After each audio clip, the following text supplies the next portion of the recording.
اپنی زندگی پاکیزہ گزارنا چاہتے ہو تو شادی کر لو، لیکن شادی کیسے کرو، کس عمر میں کرو، لڑکی بڑی ہونی چاہیے یا چھوٹی ہونی چاہیے، پھر شادی کے بعد بیوی کے ساتھ کس طرح رہو،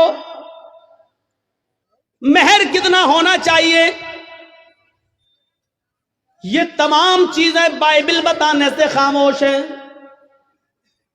وید آپ پڑھیں تو ویدوں میں بھی لکھا ہے کہ رام چندر جی نے بھی شادی کی تھی، لہذا تم وواہ کر کے اپنے آپ کو سرکشت کر لو۔ لیکن شادی کیسے ہونا چاہیے یہ آپ کو نہ ویدوں میں ملے گا، نہ رامائن میں، نہ گیتا کے اندر، کہیں پر بھی آپ چلے جائیے پورا نہ منظر آپ کو نہیں مل سکتا، کیونکہ کوئی دھرم کمپلیٹ نہیں ہے۔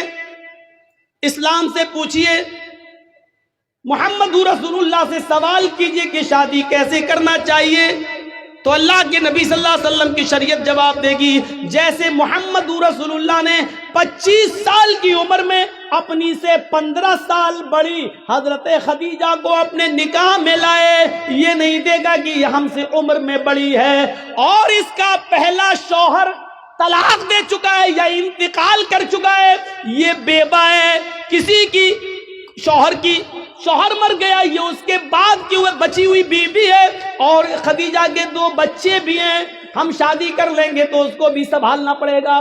یہ سب نہیں سوچا، بلکہ آپ نے نکاح کر لیا۔ خدیجہ نے پیغام بھیجا تھا، اللہ کے نبی صلی اللہ علیہ وسلم نے اپنے چچا ابو طالب سے مشورہ کرنے کے بعد ایکسیپٹ کر لیا۔ شریعت جواب دے گی کہ بڑی عمر کی عورتوں سے نکاح کرنا کوئی برا نہیں ہے۔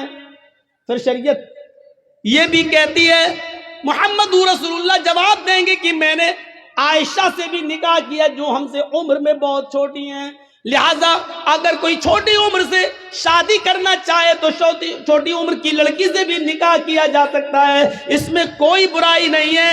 لیکن رہنا ویسے، اگر تمہاری بیوی عمر میں بڑی ہے تو ویسے رہو جیسے میں خدیجہ کے ساتھ رہا، اگر تمہاری بیوی عمر میں چھوٹی ہے تو ویسے رہو جیسے میں عائشہ کے ساتھ رہا۔ غور کیجئے، آپ کو ایک ایک چیز کا ثبوت ملتا چلا جائے گا، کوئی چیز باقی نہیں ہے، یہاں تک کہ سونے کے آداب تک لکھے ہیں، میاں اور بیوی کو کس طرح اپنی زندگی گزارنا چاہیے وہ تک ملے گا، یہاں تک کہ میاں اور بیوی کے جسمانی اور شاریرک سمبند کیسے ہونا چاہیے جناب محمد رسول اللہ نے اس کو بھی باقی نہیں چھوڑا، اور وہ بھی بتا دیا، کیونکہ اسلام ایک کمپلیٹ مذہب ہے۔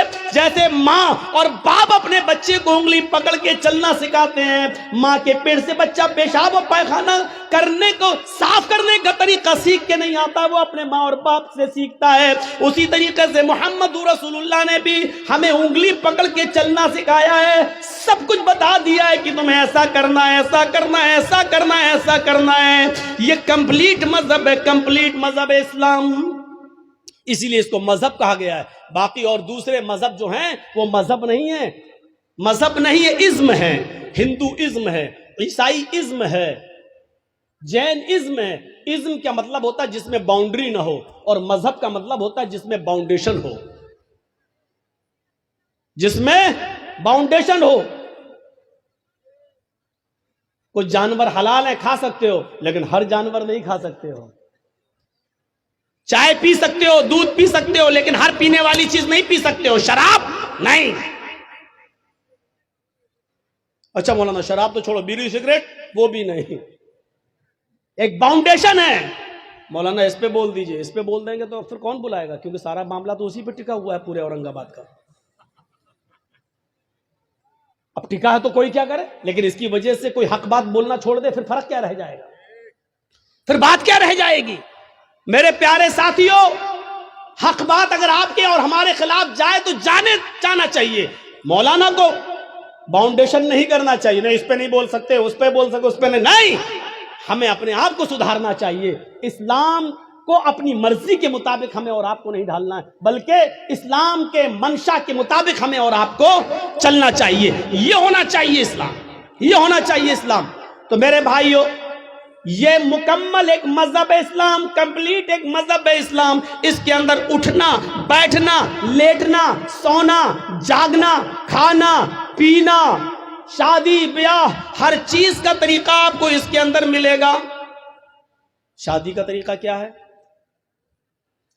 ہمارے یہاں کیا ہوتا ہے؟ لڑکے کی بارات جا رہی ہے، بارات 300 آدمی جا رہے ہیں صاحب، گاڑیاں 100 150 200 آدمی جا رہے ہیں. سنیے گا منشا کیا اسلام کا. جا رہے ہیں بارات میں جا رہے ہیں. حاجی صاحب کے بیٹے کی بارات ہے. حاجی صاحب سمجھ رہے نا؟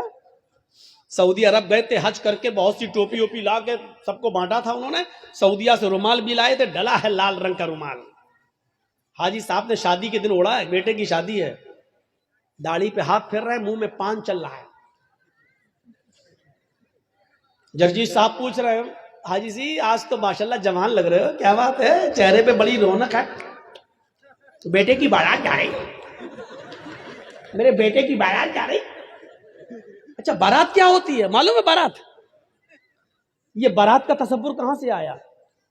100 150 200 سال پہلے جب ہمارے ہندو بھائیوں میں جب وہ اپنے لڑکے کی بارات کسی دوسرے شہر میں لے جاتے تھے تو ڈر ہوتا تھا کہ کہیں لوٹ نہ جائے قافلہ، کہیں یہ لوگ اکیلے اگر لڑکا لڑکی شادی کر کے آئیں گے تو کہیں لوٹ نہ لیے جائیں، سونا چاندی زیورات لٹ جائیں. تو ایسا نہیں ہوتا تھا. پھر وہ لوگ 100-50 آدمی کو لے کے نکلتے تھے گھوڑوں پر، جو بھی چیز ملتی تھی اس پہ جاتے تھے دوسرے شہر، اور وہاں سے لڑکی کی ودا کرا کے اپنے ساتھ لاتے تھے تاکہ لوٹے نہ جائیں اور قافلے والے سامان نہ لوٹ لیں. تو وہاں سے یہ رسم نکلی اور نکلتے نکلتے آج اس نے بارات کا نام پا لیا. بارات کا آج یہ حال ہے، ایک گھر سے دوسرے گھر میں بھی بارات جا رہی ہے تو 200 آدمی چاہیے. ان کو بارات نہیں کہنا چاہیے. سچ پوچھو مولانا جرجیس کے حساب سے تو ان کو چور کہنا چاہیے، ڈکیت، ڈاکو. یہ باراتی نہیں ہے، ڈکیت جا رہے ہیں، ڈاکو. لڑکی والے کے گھر ڈاکہ ڈالنے جا رہے ہیں. وہاں جا کے بیٹھ گئے صاحب جیسے ان کے باپ کا گھر ہو. اب غریب لڑکی والا بیچارہ وہ ان کو اچھے سے اچھا کھلا رہا ہے. وہ جانتا ہے کہ اگر کھانے پینے میں تھوڑی سی بھی کمی ہو گئی تو زندگی بھر میری بیٹی کو تانا مارے گا. پورا سماج جتنے آئے ہیں یہ چور یہ ڈکیت یہ سب تانا ماریں گے، دیکھو اس کے باپ نے ایسا کھلایا، کوئی عزت نہیں کی ہے. تو بیچارہ وہ ان چوروں کا پیٹ بھرنے کے لیے ان ڈکیتوں کا حلق تک ٹھوس دیتا ہے، لو کھاؤ، پہلے ناشتہ پھر کھانا، یہاں تک ٹھوس دیتا ہے اس کے صرف اس لیے کہ میری بیٹی کا گھر بس جائے. جبکہ اس کا قرض ادا کرنے کے لیے بیچارہ سالوں سال اس کا بیاج دیتا رہتا ہے لیکن قرض ادا نہیں کر پاتا ہے. یہ کون سوچے گا؟ ان غریب لڑکیوں کے جو ہاتھ پیلے نہیں ہو رہے ہیں یہ کون سوچے گا؟ ذرا تصور کرو کہ ایک موٹر سائیکل پہ وہ لڑکا کیسے بیٹھ جاتا ہے. صاحب بڑی اچھی گاڑی ہے ماشاءاللہ، کہاں سے ملی؟ کتنے میں خریدی؟ جہیز میں ملی. جہیز میں ملی. ارے اس کو کہنا چاہیے بھیک میں ملی، کہتا جہیز میں ملی. اس کو کہنا چاہیے میرے سسر نے مجھے انٹرنیشنل بھکاری سمجھ کے دی، وہ کہتا گفٹ میں دی. نام بدل گئے. دیکھ لیجیے آپ، جو چیز بھیک میں ملی اس کو کہہ رہا جہیز میں ملی، اس کو کہہ رہا جہیز میں ملی. جس کو کہنا چاہیے میرے سسر نے مجھے انٹرنیشنل بھکاری سمجھ کے دیا، بھیک میں دی، اس کو گفٹ کہہ رہا. گفٹ. ارے نام بدل دینے سے حیثیت نہیں بدل دی جاتی ہے. شراب کا نام دوا رکھ دو تو شراب شرابی رہے گی، دوا نہیں ہو جائے گی.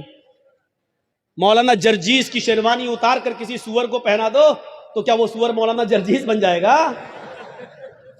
لباس بدل دینے سے سور سور ہی رہے گا، گدھا گدھا ہی رہے گا، کتا کتا ہی رہے گا، بھیک بھیک ہی رہے گی. اس کا نام دہیج جہیز رکھ دینے سے معاف کرنا، بھیک کا نام نہیں بدل جائے گا.